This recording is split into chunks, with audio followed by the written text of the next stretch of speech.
¿Qué tal? ¿Cómo están amigos y amigas de esta comunidad? Hace unos días, Clara Brugada, la jefa de gobierno de la Ciudad de México, presentó una iniciativa para desarrollar las corridas de toros sin violencia. Hubo diversas reacciones al respecto. La iniciativa de Brugada habla, por supuesto, de eliminar la muerte del toro durante lo que ellos consideran una faena, así como también el maltrato del toro desde su traslado a la arena hasta también el desarrollo del evento. Pero, ¿qué pasa alrededor precisamente de este tema? La Arena México, la Arena de Toros, la Plaza de Toros dijo abiertamente que pues quitar el acto supremo, dicen ellos, ¿no? Que es la muerte, pues le quita la esencia, el simbolismo a ese tipo de eventos. Ustedes saben muy bien mi postura al respecto. Para mí son barbáricos, así de sencillo. Pero, ¿qué pasa con la iniciativa de Clara Brugada? ¿Qué tan prudente es? ¿Qué tan a fondo se puede llevar a cabo? ¿Qué tanto puede responder a las diversas manifestaciones que se han estado desarrollando al respecto? Voy a platicar con mi querida Elidet Fernández, quien incluso el día de hoy planteó esta inquietud sobre este tema a la doctora Claudia Sheinbaum. Elidet, te saludo con muchísimo gusto. ¿Cómo estás? ¿Qué tal, Jesús? Nuevamente un gusto saludarte a ti y a todo ese enorme auditorio que tienes. Muchas gracias, querida amiga. Pues yo de entrada te preguntaría, ¿cuál es tu opinión respecto a este tema, a esta idea de la llamada corrida de toros sin violencia, a la propuesta que ha llevado a cabo Clara Brugada? Oye? Mira, yo creo que la voluntad, la intención es buena. O sea, hemos visto que en este gobierno desde 2018 ha habido voluntad política, ¿no? En pro de los animales. Tan así es que se reformó la Constitución. Digo, creo que ahí está la muestra, ¿no? Que hay voluntad, la hay. También he dicho que creo que hay mucha falta de información a las autoridades y de la propia sociedad, y aquí es el ejemplo exacto. Eh, Se ha sabido incluso, pues por el propio movimiento antitaurino, por los animalistas, de que hay crueldad, hay violencia en los espectáculos con animales, con sangre o sin sangre. Entonces, pues a mí no me queda claro cómo puede haber un espectáculo taurino libre de violencia. Claro, eso es lo que uno puede opinar como cualquier persona, aunque yo como fotodocumentalista, créeme que no necesitas trabajos científicos, de verdad. Eh, entonces, pues yo pregunto, ¿hay violencia o no hay violencia? Y pues me puse a revisar los trabajos de Abatma, de estos médicos veterinarios, que son más que de 400, y bueno, pues ellos sí tienen un trabajo donde, ¿por qué hay violencia en estos espectáculos incruentos que le llaman, ¿no?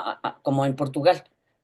Entonces, pues, ¿en qué estamos? O sea, que a mí lo que me parece preocupante, que no se trata de ganarle a los taurinos, se trata de ganar para los animales. Y aquí el problema no es que hayan quitado o no, que me parece que eso sería un avance, las herramientas de tortura en la Plaza de Toros. Aquí lo que es realmente preocupante es plantear crear una figura nueva, jurídica, que permita seguir el espectáculo. O sea, algo nuevo. O sea, una nueva figura de maltrato animal. ¿Qué diferencia ves en esta figura nueva?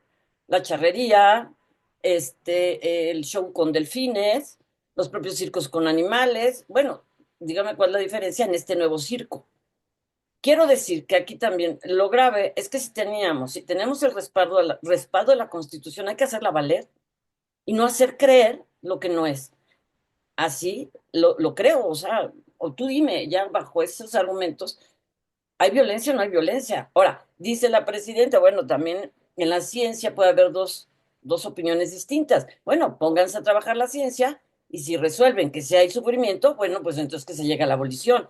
Pero había que decirlo. Pero crearse esa idea de que tauromaquia sin violencia, creo que es una falta de información enorme, ¿no? Porque engaño no lo es, porque sí hay voluntad política. Engaño a lo mejor con otros grupúsculos, ¿no? Porque pues tú sabes, o sea, esto es político y pues se chamaquearon a algunos antitaurinos, ¿no? Sin duda. Pero pues hay que hablar con la verdad y no hay que irnos con la finta de que hay una violencia, porque estaríamos justificando tantas cosas por las que hemos luchado tantos años y pues creo que no debe de ser, ¿no? Es un retroceso. ¿Qué tipo de violencia hay en ese sentido, querida? Porque obviamente todos ubicamos la violencia actual, ¿no? El maltrato que hacen del toro en toda pues no sé ni cómo definirla, la verdad, en todo este evento, por decirlo de alguna manera, ¿no? La forma como lo maltratan, en todos los sentidos hasta llegar a su muerte. Pero quitando todo esto, ¿cuáles son las formas de maltrato que recibiría el animal? Ahorita, sobre todo, que hace este comparativo muy interesante con la charrería, que también es otro de los temas en donde se ha estado pugnando mucho para que ya ahora sí que sea abolida también en las prácticas que lleva a cabo, o el mismo caso de los delfines. Bueno, te acuerdas que comentábamos la vez pasada, ¿no? Una de las formas de sufrimiento de los animales es la transportación. Bueno, pues aquí empieza desde la transportación. O sea, ¿cómo vas a transportar un animal tan grande, tan fuerte, tan bravo? Pues a veces en cajones, pero de lámina, ¿no? Digo, porque si es de madera te lo rompe. ¿Tú sabes las temperaturas que llegan a alcanzar esos cajones? Entonces, bueno, desde ahí ya empieza, obviamente lo separas de su manada, pues ahí empieza ya un sufrimiento. Ahora yo me pregunto, ok, no hay la puya para debilitarlo, ¿va a entrar así bravo el toro como lo han dicho sin debilitarlo frente al torero? Pues no sabemos qué le vayan a hacer, ¿no? O sea, vamos a suponer de que no le van a hacer nada. Entonces, bueno, pues ahí van a estar capoteándolo. Parte de lo que dicen los estudios es que no están acostumbrados a ese ejercicio aeróbico y muchos animales, y eso está documentado, llegan a morir nada más por el esfuerzo que hacen sin haber sido heridos, ¿no? O sea, físicamente, llegan a morir ahí en la plaza. Digo, obviamente no son muchos casos, pero ha habido casos documentados. Entonces, bueno, algo está pasando con ese animal. Y después dice que regresa a su ganadería porque te digo, ya no pueden ser toreados. Regresan a su ganadería y ¿quién va a controlar que regresen a esa ganadería felices de la vida y corriendo ahí ya no se les va a volver a torturar? Bueno, pues eso habría que llevar un registro, ¿verdad? Pero es imposible, no lo van a poder hacer. Entonces los animales van a ir al rastro y a poco tiempo, porque tampoco va a ser productivo estar manteniendo esos animales.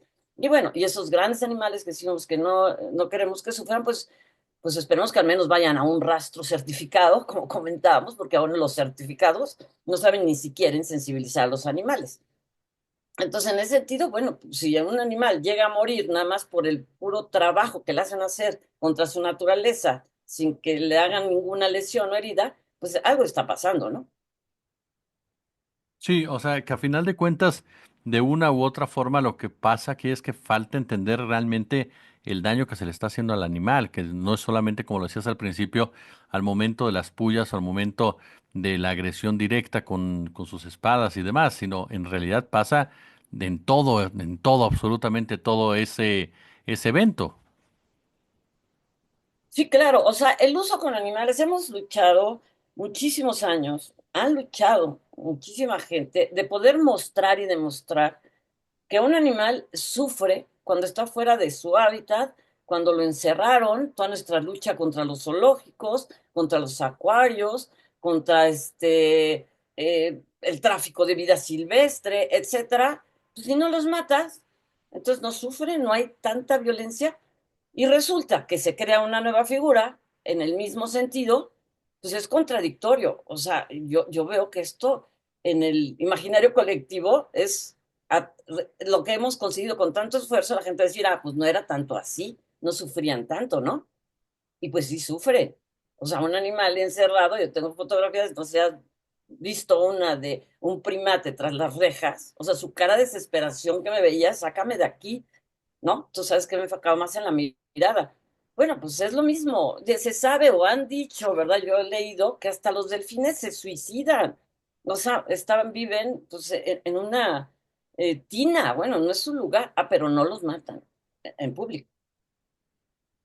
Claro.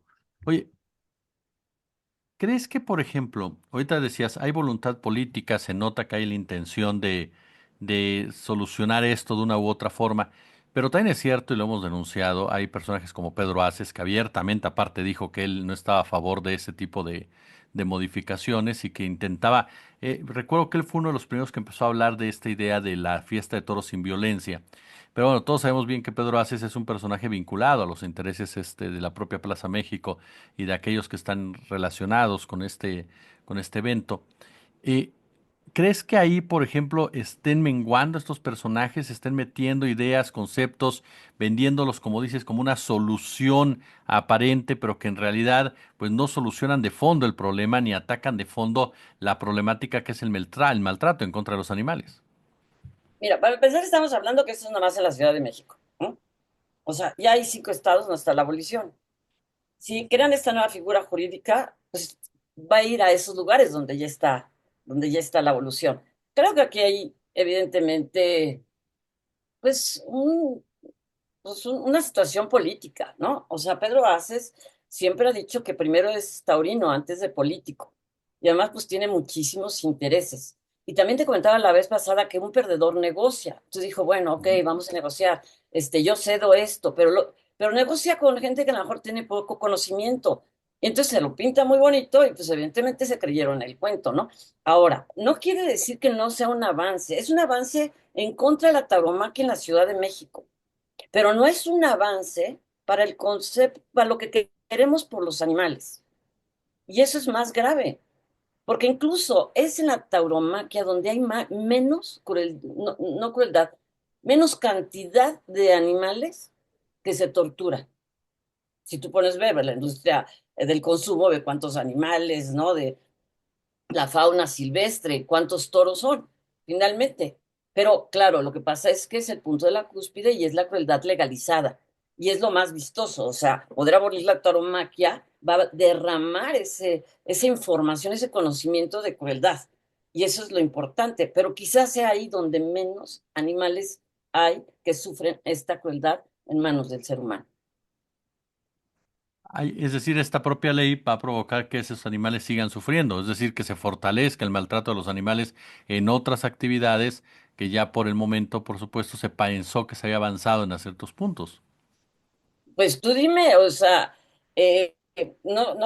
no se te hace como sentido común que la gente piense, bueno, pues si ya es éticamente aceptable, está respaldado por por la Constitución, oye, pues vamos, ¿no? A un evento de esos. Incluso te digo, te crea un nuevo público, lo que no existía. Quizá por ahí vaya la trampa, ¿no? O sea, te va creando un nuevo público, pero esto nomás está sucediendo en la Ciudad de México y todos los demás estados, ¿no? Pues ahí continúa. Ah, que se va a repetir porque todo lo que sucede en la Ciudad de México se repite en todos lados, pues ya no sé si sea mejor o peor, ¿no? O sea, realmente una ciudad de vanguardia animalista tendría que haber abolido las corridas. Si tú dijeras, no se han abolido en ningún estado, bueno, oye, esto es histórico, pero ya se abolieron en 5 estados. Claro, aunque sea un referente, la plaza más grande del mundo, lo que tú quieras, pero ya se abolieron. Esa sí sería una ciudad de vanguardia.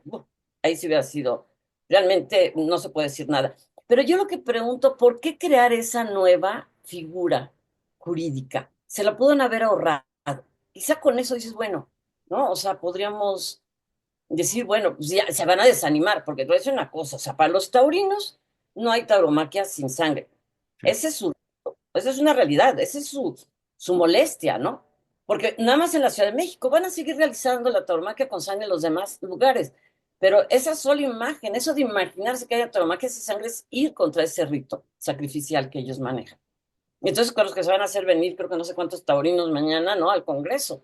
Porque es un golpe, evidentemente, a esa creencia, ¿no? Se acaba, para ellos no hay tauromaquia si no es así. Esa es una realidad.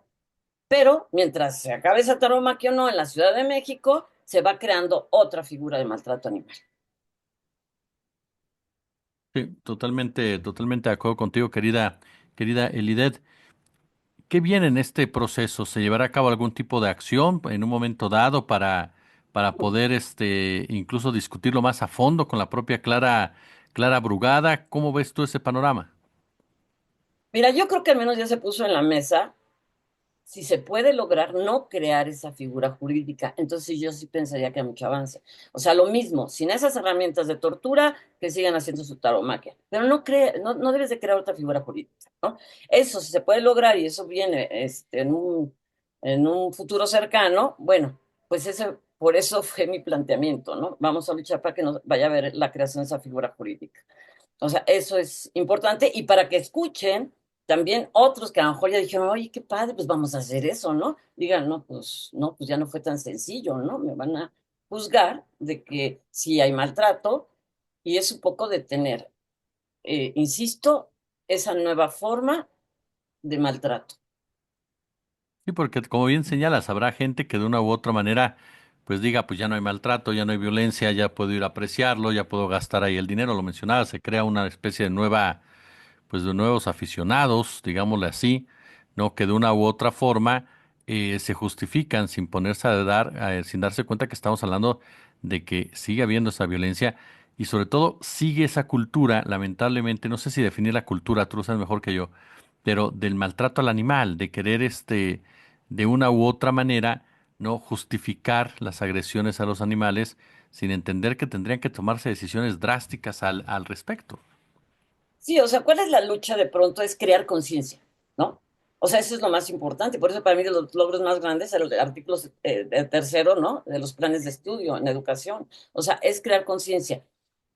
Eso es lo que ha costado más trabajo y es lo mejor, porque las leyes se violan y la conciencia no. Pero ¿qué va a resultar con esto? Pues ya no, oye, pues ya van a estar más libres en su conciencia de que están haciendo mal estar viendo torturar a un animal con sangre y todo, ¿no? Pueden decir, bueno, aquí la Constitución dice que no hay maltrato y pues yo me voy a divertir. Al final el torito va a ir feliz de regreso con su familia. Pues vas creando esa idea, ¿o no? O sea, Claro. yo Pero pienso que ahora, y hay algo más que no sabemos, porque eso que haya aceptado esto Pedro Aces, se haya echado una gran parte de los taurinos encima, es que él está pensando más allá, él está pensando más allá, no se va a quedar aquí, sin duda, y bueno, yo lo que te decía también la vez pasada, yo supongo por dónde va, pero no lo puedo decir, ¿no? Y ese sería muy peligroso. sí, porque incluso esto que mencionaste es muy cierto. Para para los taurinos, pues el tema de la sangre es clave. Eso lo han dejado, incluso la reacción de la Plaza México lo deja más que patente. Y yo ahí entonces te preguntaría, que Lidet, eh, ¿por qué es tan difícil crear esa conciencia? O sea, ¿por qué cuesta tanto trabajo crear esa conciencia? Hoy por hoy tú lo ves en las diferentes reacciones en redes. La gente diciendo, no, es que quien no quiera ver a los toros, quien no le guste a los toros no vaya, es que a poco no comes carne, es que una sarta de cosas muy particulares que según entregan la carne del toro asesinado a hospitales, orfanatos que nunca nadie ha visto, ni yo conozco uno, sinceramente, pero una sarta de cosas que te sorprende. Y no se trata de subirse al púlpito ni mucho menos, pero la pregunta es esa: ¿por qué cuesta de repente tanto trabajo crear esa conciencia de ir en contra del maltrato animal? Bueno, es que así nos educan desde niños. Por eso te digo que eso es tan importante. Por eso fue también mi primera pregunta para acercarnos al sector de educación. O sea, esa propuesta de que me hayan buscado unos niños de 13, 15 años, donde hicieron una exposición en un congreso de los derechos del niño, y su exposición fue de nuestro derecho de niña, niño y adolescente de poder proteger a los animales, ¿no? Va en ese sentido. ¿Por qué? Porque hemos sabido, a mí me han platicado docentes, o sea, que de pronto le dicen al niño, a ver, que ve el niño, un perro en la calle hambriento, mamá, mira el niño, ¿no? Su empatía natural. Hay cosas más importantes que el perro que está muriendo, por Dios, o sea, haz la tarea, ¿no? O muchas veces un niño que dice, mamá, no quiero comer carne, no te comes la carne, porque con la carne ya sabes todo lo que nos han dicho. Entonces, imagínate, ahí es donde tenemos que hacer el cambio para poder discernir libremente. No quiere decir que a fuerzas te adoctrinan así, ¿no? Pero al menos tener esa información. O sea, el niño y decir, bueno, ¿qué hace ese animal tras las rejas? O como yo les decía, como te decía la vez pasada, creo, que al niño hay que decirle, por ejemplo, porque un animal está en un zoológico, no decirle, mira, este es de la especie tal, aprende y escribe en tu libro de ciencias naturales o no sé de qué, ¿cómo se llama este tigre con rayas? O este animal con rayas, ¿no?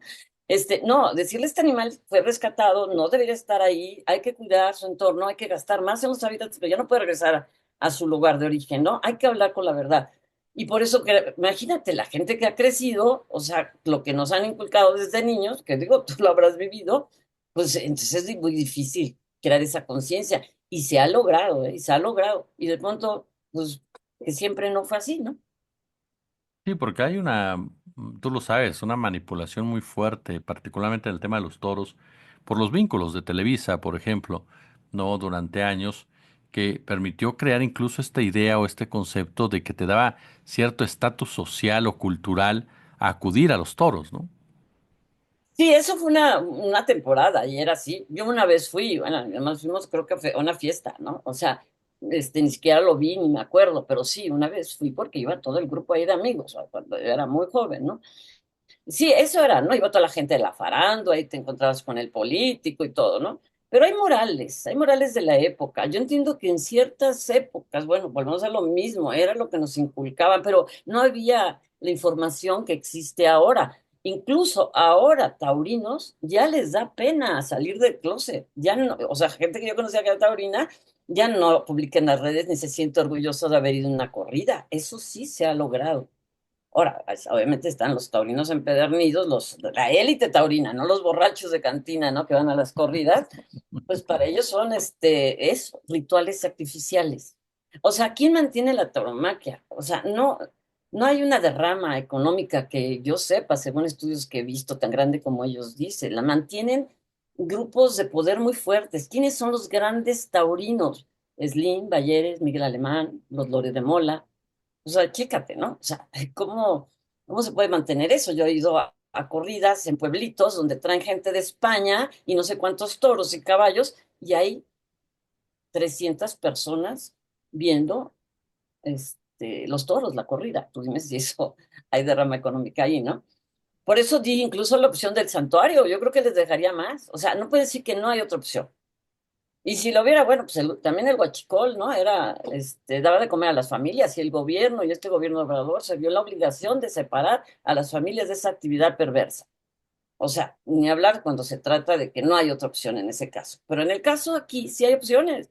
En las grandes dehesas que tienen, que ahí hay un equilibrio ecológico que presumen, pues sí, bueno, pues ahí hay que hacer un parque, ¿no? O sea, un parque protegido y créeme que la gente iría a pagar para tomar fotos de los toros y de todo el entorno ecológico. O sea, no es por ahí. O sea, son sus pretextos porque, pues tú dile que dejen su religiosidad, ¿no? Con respecto a eso. Miquel Lidet Fernández, yo siempre quiero agradecerte los minutos que nos proporcionas a nuestro canal y que nos permitas aprender de ti. No, no, yo te agradezco a ti, de verdad, y les agradezco muchísimo. Y bueno, ¿qué quieres que te diga? Si no fuera, y te lo dije también la vez pasada, si no fuera por ustedes, por ti, o sea, ayudan a transmitir este mensaje, que eso es importantísimo.